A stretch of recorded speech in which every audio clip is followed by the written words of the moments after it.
about ready. Water's worked in good. Okay. Now you just take your dauber and just slap that puppy right down in there. And sometimes you get a little too much mud on there. Just kind of work it, you know, to where you've got a little bit of mud on there. And it's time to have a little fun. This part I like. And just get all messy and right in the middle of it. Just start slapping on the wall. And the thing is, you know, to get a different pattern, you can daub one spot once and move on. Okay, the more you stay in one spot, the finer the pattern. Okay, and while you're daubing, just remember, don't try to cover too big of an area at once. Try to pick, say, like a 10 by 10 area and daub that. And it kind of depends on your temperature and humidity as how fast the mud will start to harden. But you don't want to let it harden on you before you get to knock it down. So basically that's the first step. You daub the wall. Okay, and then I'll take one of the taping knives, and I'm not sure if you can see this, but there's a concave and a convex side to your knife. Okay, and to knock your texture down, you want to use the side that's bowed out. That way the side of your knives won't leave tracks in your texture.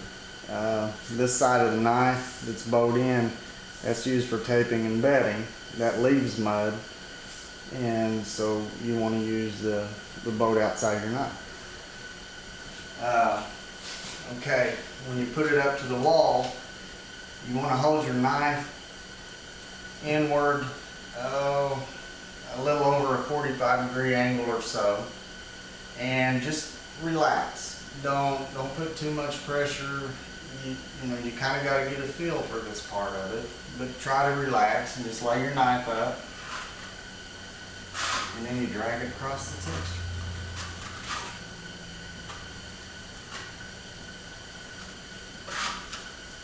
You can work it around a little. And kind of move the mud. And you leave a nice pattern. Okay, and after each drag, you want to take the little knife and clean the excess mud off your knife, because your knife will probably be setting for a little bit, and the mud will start to harden on the knife, and when you try to drag over it again, it just really leaves a mess. So just take your extra little bucket and your putty knife. And just kind of keep your knife clean as you go after each time you drag. And just remember that if you don't like what you see, basically just take your knife and scrape it right off of the wall. And start over. Just, you know, kind of play with it till you get a feel. And like I say, just kind of relax with it.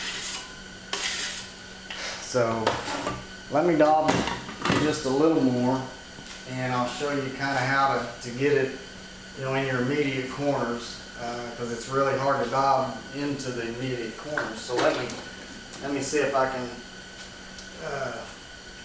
do a little bit right here.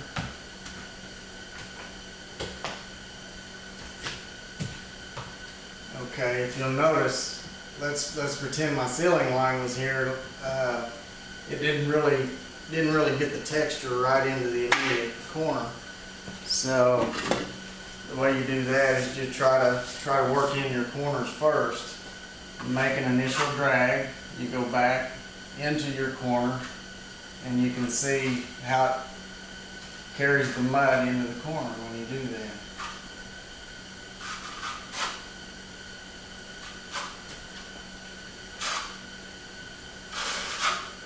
That way it covers all your area and it looks all nice and even and pretty.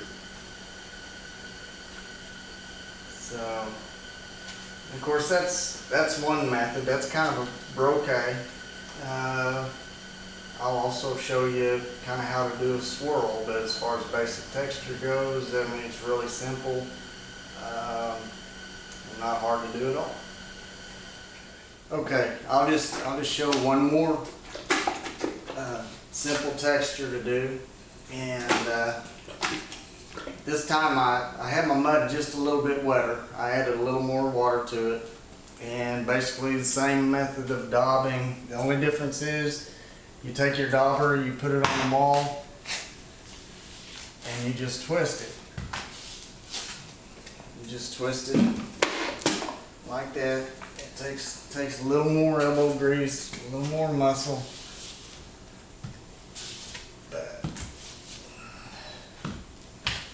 And nothing says it has to be perfect.